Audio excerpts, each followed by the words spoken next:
o advogado Elmar Novak disse que Anderson Torres não vai fechar um acordo de delação premiada. Não existe essa possibilidade de delação.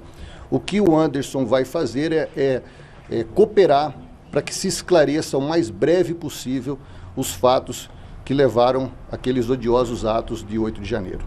Na verdade, ele apresentou as senhas, tá? Saiu na imprensa que as senhas estavam erradas. A história não é bem essa.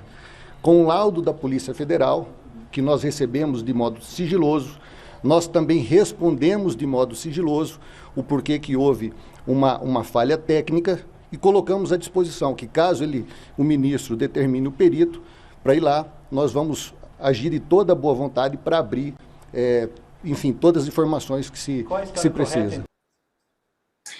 O Anderson Torres foi solto, mas tem de usar tornozeleira eletrônica, tem de ficar em casa à noite, no período da noite e também nos fins de semana.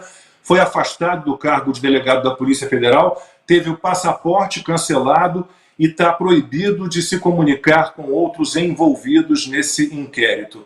Constantino, começo por você. Prisão absurda, né? E medidas restritivas igualmente absurdas. Exato, Lacombe. Não dá para festejar como se fosse um avanço em direção ao Estado de Direito, né? É uma soltura cheia de humilhações e ainda tratado como um bandido perigoso, né? Sem causa definida direito essa prisão, pelo menos de forma transparente. Quero lembrar sempre, só para a gente manter o contexto aqui, isso num país que Sérgio Cabral está livre, leve e solto, né? E blogueirinho, influencer. Então, de novo, eu vou dar em primeira mão aqui uma informação também. Eu não posso tratar muito do meu caso particular, porque ele corre em sigilo. Mas, finalmente, vejam só, meu advogado conseguiu que fosse deferido o pedido de acesso ao meu caso. Parece loucura, né? Mas a gente conta essas coisas. O meu advogado está sem acesso, né, ao inquérito. Então, foi deferido, mas mesmo assim, meu advogado já disse, não se anima muito não, que provavelmente eles vão lá e dão acesso a uma coisa física que está lá no STF e que não vai dizer nada, né? Então, Lacombe, nós estamos vivendo num estado de exceção. Isso precisa ser sempre lembrado. Eu cheguei a escrever um artigo na Gazeta do Povo falando assim, como é que pode um homem ter chegado a tanto poder no país? Tem que levantar algumas hipóteses, né? E eu levantei algumas.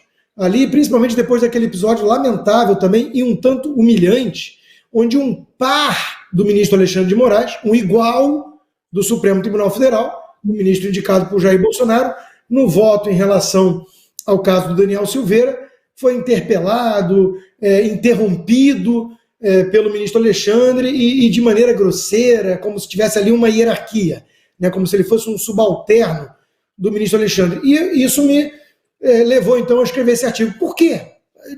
Como chegamos até aqui? E eu levantei algumas hipóteses ali, né? Mas eu li esse final de semana a coluna do mestre Guzzo. E acho que o mestre Guzzo ele foi mais feliz no poder de síntese. Ele basicamente diz o seguinte, Lacombe, para quem não teve acesso. Alexandre é o único cara com coragem nesse país. Talvez a gente precise reconhecer isso.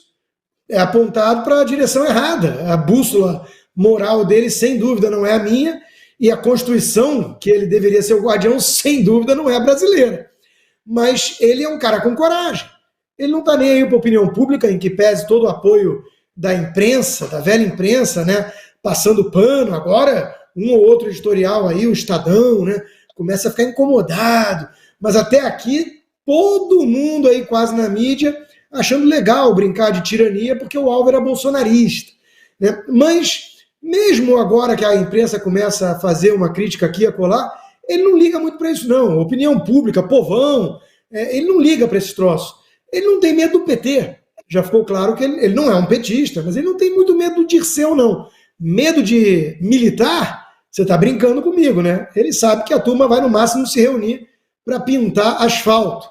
Então, Lacombe, esse é o único cara com coragem no país. E ele foi avançando e ninguém freou. O único cara que tinha o poder institucional de freio ali é um pusilânime cúmplice desse arbítrio todo, que é o presidente do Congresso, senador Rodrigo Pacheco. Esse precisa ser sempre lembrado com muito carinho aqui no nosso programa, já que a imprensa finge que ele é o ícone da institucionalidade no país, né? E não a barreira entre a Constituição e o abuso de poder do ministro Alexandre.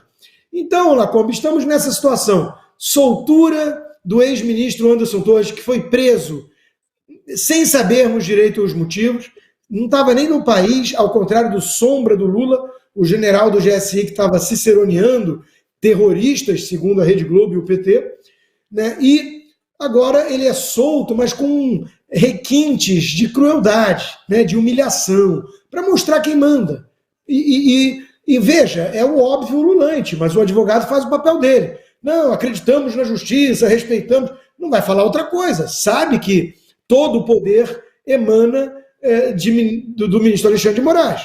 Então, é uma situação muito humilhante o Brasil chegar a esse patamar de arbítrio, de one-man show, como a gente diria, né, nos Estados Unidos.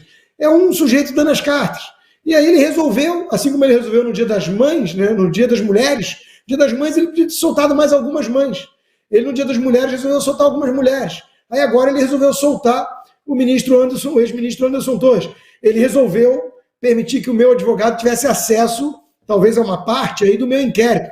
Quem sabe, se ele acordar de bom humor, ele resolva um dia liberar minhas contas bancárias, a minha rede social, que está censurada no país sem nenhum motivo, né? Sem nada específico que diga isso aqui tem que ser censurado por isso e aquilo. Não, eu sou um cara perigoso de extrema-direita. Então eu preciso estar banido, ostracizado do debate público no Brasil. Essa foi a decisão da cabeça dele, né? Então, quem sabe um dia ele acorda de bom humor. Mas eu cansei de fazer apelo, né, contando com a boa vontade de um tirano.